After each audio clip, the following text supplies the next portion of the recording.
Good morning, Your Excellencies, Honorable Ministers, members of the Diplomatic Corps, distinguished guests, ladies and gentlemen.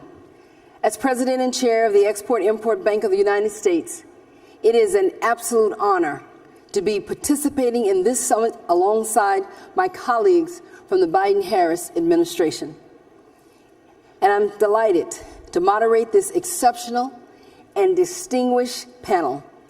We're truly honored to host His Excellency William Rutto, President, Republic of Kenya,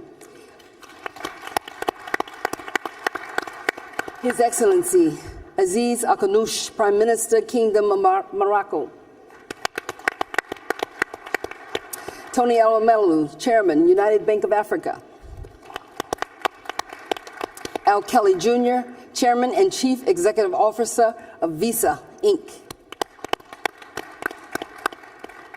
Mr. Mene, Secretary General of the AFC-FTA Secretariat, and the Honorable Ambassador Catherine Tai, U.S. Trade Representative.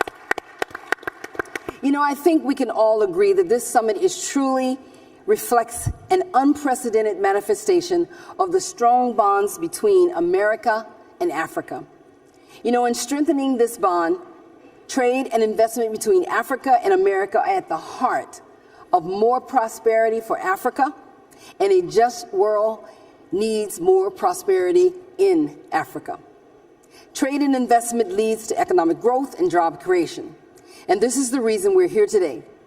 Africa represents approximately 3% of global trade, and U.S. trade and investment with Africa accounted for less than 2% of U.S. global trade in 2021. We firmly believe that through partnerships and collaborations embraced by the Biden-Harris administration and implementation of the African Continental Free Trade Agreement, we will raise Africa to be a more meaningful player in global trade and investment. So let's get started. Given our limitation on time, we will have 2 rounds of questions, and I will ask each of you to speak for about 2 minutes per round. So let's get started. What opportunities do each of your countries or organizations see to deepen trade and investment ties between U.S. and Africa, and what specific steps are you taking to realize that potential? Let's start with Your Excellency, President Rutto. Thank you very much. As you have said, this is a very important fora for the continent of Africa and the U.S. to recalibrate and possibly re-engineer the relationship between America or the U.S. and Africa, especially in the space of trade and investment. There are glaring opportunities that Africa and the U.S. can take advantage of. We need to engineer a win-win formula. Win-win, taking advantage of the competitive advantage of the U.S. in capital, know-how, machinery, and taking advantage of Africa's population, energy resources, and the obvious Africa Continental Free Trade Area that gives us that leverage. So what I see as the opportunity that exists between the U.S. and Africa is that while the U.S. has huge capital potential, on the other hand, Africa, with 1.4 billion people, going to 2.5 billion people by 2050, combines the opportunity of capital and population. And when I say population, sometimes population is seen as in terms of income. But I dare say that if you look, for example, at techno, by investing in telephone for the Africa continent. They have become the third largest mobile company in the world because they have taken advantage of the numbers in Africa. Let me give another example. The World Report tells us that food and agribusiness is going to be a $1 trillion business, up from $300 billion at the moment. Again, the US, with the know-how and with machinery, can take advantage of the huge land resources in our continent, the big population in our continent. Instead of exporting commodities, the US should find an opportunity in investing the capital they have, the machinery they have, the know-how they have, so that they can produce for the African continent in Africa. Not to export commodities into Africa, but to export capital, to export know-how, to export machinery. I dare say, as a farmer myself, John Deere is a good tractor in Africa. And that is what America should be exporting. And together, combine the resources we have in the continent and the opportunities that the collaboration can present. Let me conclude by saying that the Africa Continental Free Trade Area is necessary because today, intra-Africa trade is at 17%. It presents to us an opportunity because Asia, Europe, intra-Africa trade is at 60, 70%. What can America do? The reason why intra-Africa trade is low is because of physical infrastructure and logistics. That physical infrastructure, road, rail, can be financed by capital from the US. And the market that comes as we increase the intra-Africa trade can benefit both US and African farms. And finally, the demographic dividend that the median age in Africa is 20 gives us the opportunity to leverage on the labor that Africa presents to the US investor. So Africa comes with population, comes with enormous energy resources, comes with huge labor, and US can come with capital, know-how, and machinery, and we can have a win-win outcome. Thank you. His Excellency, Tony, Mr. Olumelu, your comment? Yes. I do business across Africa.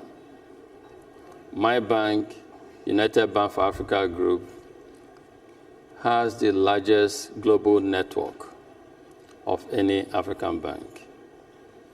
What we do is essentially strong in the area of trade. We focus hugely on trade in Africa, in Dubai, in Paris, in London, and here in America. We see huge demands from clients, but we also see obstacles and barriers to trade. Africa is the most, or has significant trade barriers, discriminations, even to date. Africa can be the breadbasket of the world. Africa can do a whole lot more for the world and for itself. But these obstacles we see need to be addressed. We see internal obstacles within Africa. We also see external obstacles. We need to look at our tariffs again, structure. We need to work together collaboratively to turn Africa into a manufacturing center. Africa can do a lot more than it's doing today. I commend initiatives such as AGOA, but Africa needs more. We have a huge population. We have good and arable land. There's so much we can do on the continent. But we need more support, more collaboration. I support young entrepreneurs across Africa. And these young entrepreneurs we support through the work of the Tony Olumelu Foundation. I want to see them become multinationals. But we do have obstacles also. We do have stifling operating environment, which African leaders will also help. And I'm honored to be sitting with some of our great leaders on the continent. So what I see as opportunities on the continent in the area of trade and investment is huge. But for us to realize that, we need to do more in removing obstacles, trade barriers and obstacles, as well as operating environmental issues. If we remove these two, we can make progress. I was in America a few years ago in Senate on the Testify Africa Electricity. I testified. And I asked myself as we were preparing for this forum, what actually has happened with this? We can do a whole lot more on the continent with America, if some of these hindrances to industrialization, some of these hindrances to manufacturing are addressed. So I look forward to seeing greater collaboration between the U.S. and Africa in these areas. Thank you. Mr. Kelly? Well, thank you, and it's an honor to be at this forum and an honor to be on this panel with such visionary and dynamic leaders across Africa. I had the chance, after travel being disrupted in August, to visit Nigeria and the DRC, and that visit reinforced for me the level of entrepreneurship, innovation, and digitization that's happening across the continent. We've been in Africa for about 5 decades. Today, there's about 100 million people in Africa with Visa cards and about 2 million places that they're accepted. And we got there through lots of great partnerships, including that with Tony's bank, United Bank of Africa. And by the way, I had an opportunity to visit with Tony, and he was kind enough to have me at his home in my trip to Nigeria. But there is so much more to do. So today, Visa is announcing that we're going to make $1 billion investment in Africa over the next 5 years. And thank you. And that investment will go towards scaling our operations across the continent. It will go towards driving innovation and technology across the continent.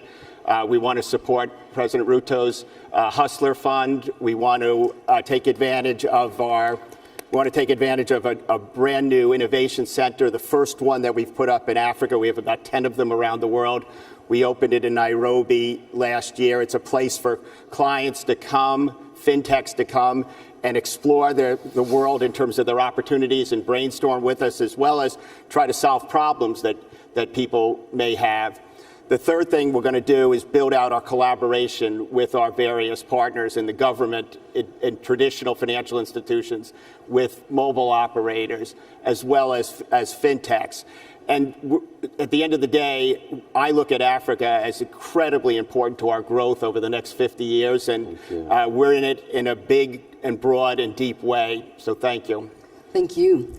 Mr. Mene, Secretary General. Well, thank you very much. And I want to start by also thanking the government of the United States for convening us here. And I'm deeply honored to share a platform with the distinguished panelists. There's a very positive projection about the African continent and the African Continental Free Trade Area. And that is that where we implement the AfCFTA as Africans, we have an opportunity by the year 2035 to lift 100 million people out of poverty, to boost incomes by up to 10%, to boost intra-Africa trade and contribution to Africa's GDP by $450 billion. And the most immediate beneficiaries of all of these statistics will be small, medium enterprises that are led by women and young Africans.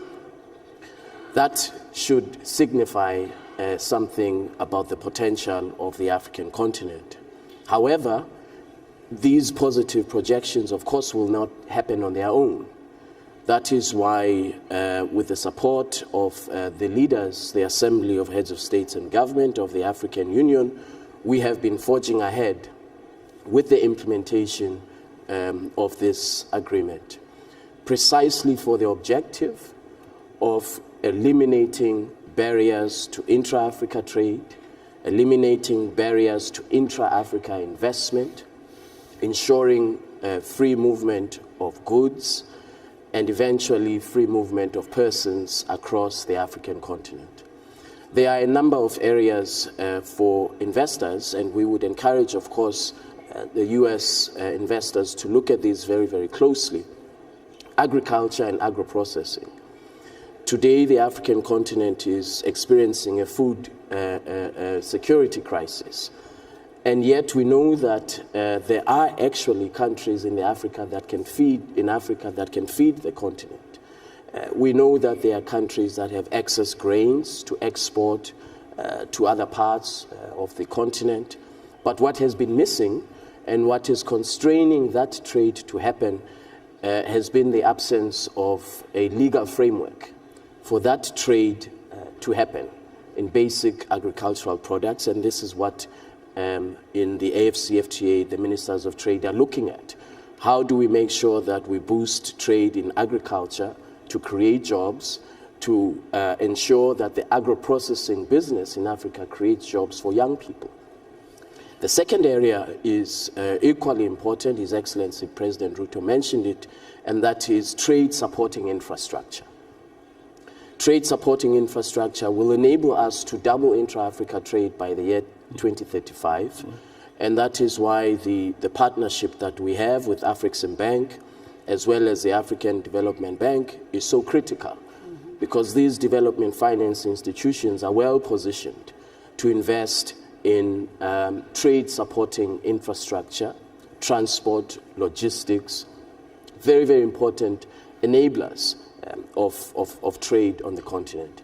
I would just end by saying another area which is equally important and is also embedded in the rules of the African Continental Free Trade Area is the pharmaceutical sector.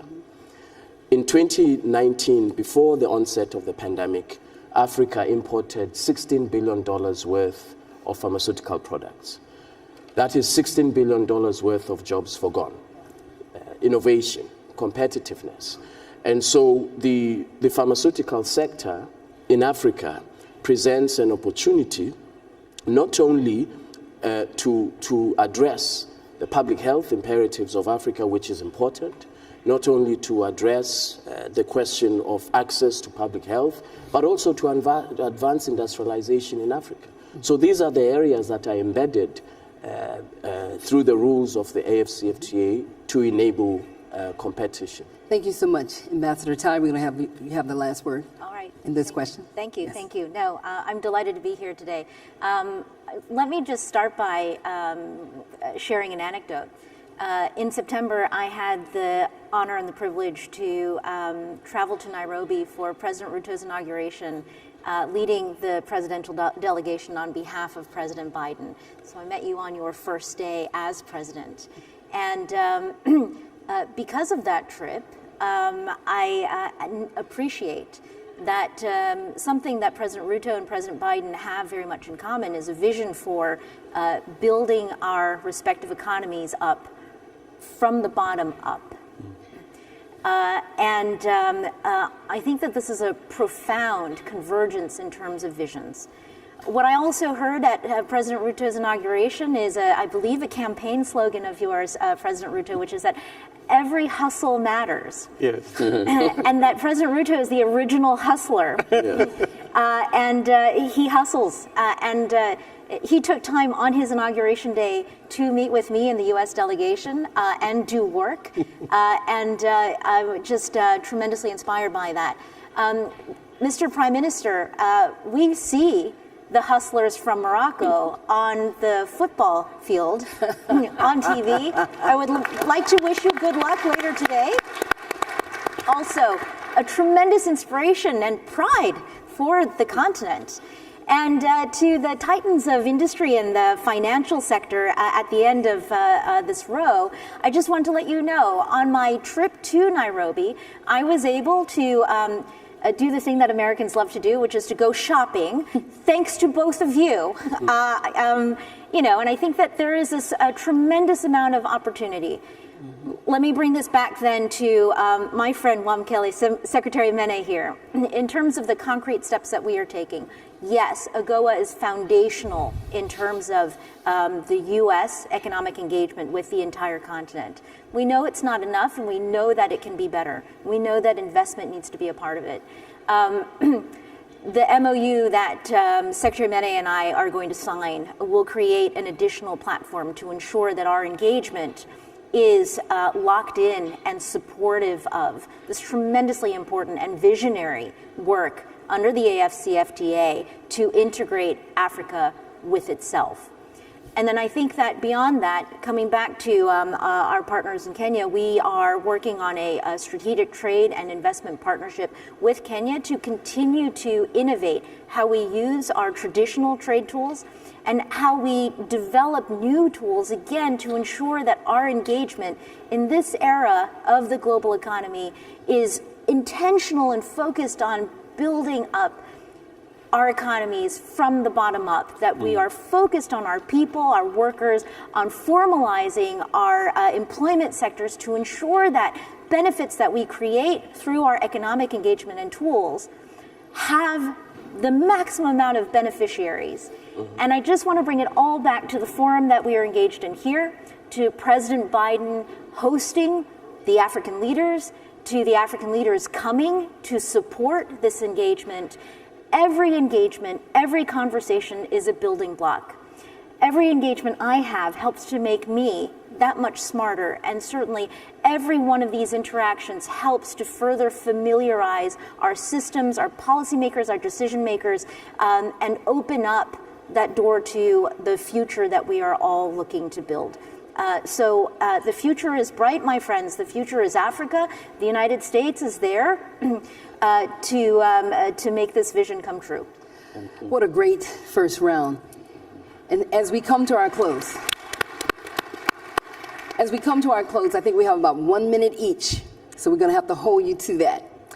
With this question, what practical step would each of you like to see from the other parties represented on stage? As the ambassador said, we have the private sector, member state governments, and the U.S. government.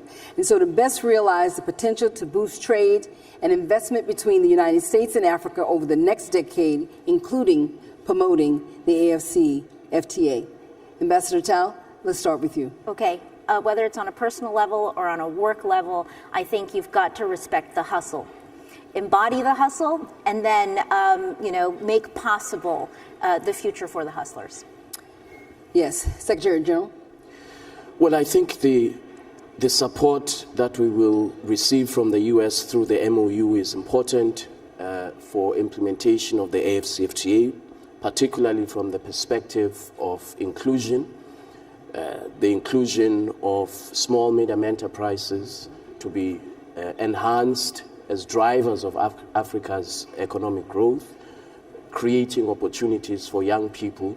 That's what the AFCFTA is about. It's about the future of the African continent. And I'm very grateful that the U.S. has stepped up to support us in that endeavor.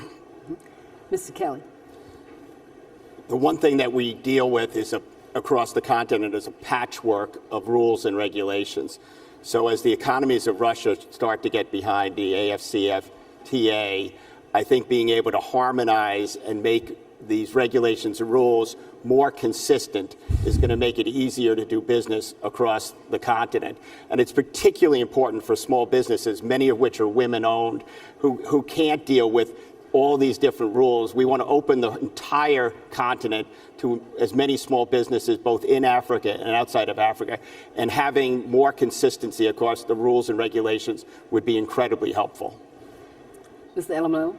Yeah, so two things. First is I was a supporter of Power Africa initiative. I testified in Senate on Electrify Africa bill. I asked myself today, where is this? So as we are here in America, we're talking about opportunities, we're talking about trade and investments. I'd like to use this opportunity to call on the Biden administration to please revisit the Power Africa initiative. Power is important to us on the continent. We generate, our pollution on the continent is almost less than 2%. Yet we have the biggest power deficit in the world. Africa cannot develop without improvement in access to electricity. Over 70% of our people do not have access to electricity. So if there's one singular thing we need to go back from this forum with, it is a new Marshall Plan for Africa on electricity. And that will open up the continent. And the second and last point is to our fellow private sector leaders here in America. I am an investor in America. I like Al because he does not only operate across the world, he also sees and feels the pulse of what's happening on the continent. We need to change the stereotype. We need to change the mindset. We need to understand in our boardrooms that Africa has opportunities, a country of 1.6 billion people. If you have 100 or 1,000 people bad, that should not paint all of Africa as being corrupt and being fraudulent. Let's change the mindset about Africa. Let's embrace Africa the way we embrace other parts of the world. Let's open up. There are some companies today that do not have, even app stores, certain apps, so you cannot even have access to certain facilities because you're based in Africa. That is modern day discrimination in the digital space. We need to correct that. Thank you. Thank you. Mr. President, we'll let you have the last word. Thank you very much. I think contextualizing this conversation, there are things that we need to do as leaders, as countries, as our continent, and there are things that our good friends from the US need to do. Kenya, for example, is a democratic country, just like America. I'm the 5th elected president in Kenya, democratically elected. And my competitor, who ran against me 2 months ago, is in this meeting to demonstrate that we are a democratic country. My predecessor, President Kenyatta, is representing me, although he did not support me. He is representing me in EAC on the talks in DRC and Ethiopia. That is the kind of democracy we are developing.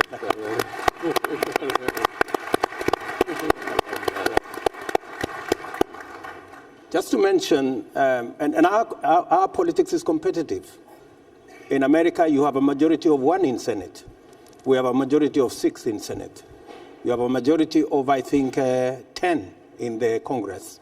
We have a majority of 15 in our parliament. So we are competitive, democratic, built institutions that can withstand any challenge, number one. Number two, we run an open financial and commercial economy that respects business and investment.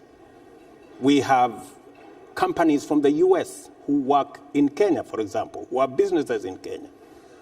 You can ask Google, you can ask Visa, you can Coca-Cola, UBA. GE, UBA. They will all bear testimony that we have a financial system that is working, that is open, and that respects investment. And number three, we run a competitive business environment, because our laws, our institutions, our courts ensures that they protect the interest of everybody. And check, for example, Brooklyns institution has rated Kenya the best in financial inclusion, number one. Number one in protecting minority investors. Right. Number two, as the best possible innovation hub south of the Sahara, again by Global Innovation Index. Number four, we are rated by WIPO that we are the fourth station for foreign direct investment. So we have built institutions that ensure that the private sector can invest safely in our continent. We are spreading that. We are making sure that that is not just in Kenya. The Africa Continental Free Trade Area is an agreement by all leaders in our continent that we need to spread best practice across the continent and build the infrastructure that will ensure that when you invest in one country, you are actually investing in a continent of 1.4 billion people. That is the opportunity Africa presents. What the US need to do, and I'm happy I'm speaking to policymakers and business people from this great continent, is to see the opportunity. With capital, you will have a partner in Africa, because Africa presents a huge market, labor that is educated, young, and innovative. And three, Africa, I dare say, is the green energy superpower. We have the largest resources in renewable energy. And it is time for the globe to recalibrate the whole industrialization agenda. Instead of continuing to manufacture using dirty energy outside Africa, it is the opportunity to save the globe and begin to manufacture using green energy in Africa. And US should lead the way. Thank you. Thank you so much. You know, I think we can all agree that this has been an exceptional panel. We heard it here, that the fragmented African market are now integrated under the African Continental Free Trade Agreement. And the US government fully supports the AfCFTA, and we are convinced that it can unlock the billions of dollars of trade with and investments from US companies. You know, partnerships and collaborations embraced by the Biden-Harris administration, we firmly believe will mobilize capital which Africa deeply needs. So let's give our panel a great round of applause, because it has been my honor to moderate this panel. And thank you very much. Thank you, Tony Olumelu. Thank you very much. Okay. After you,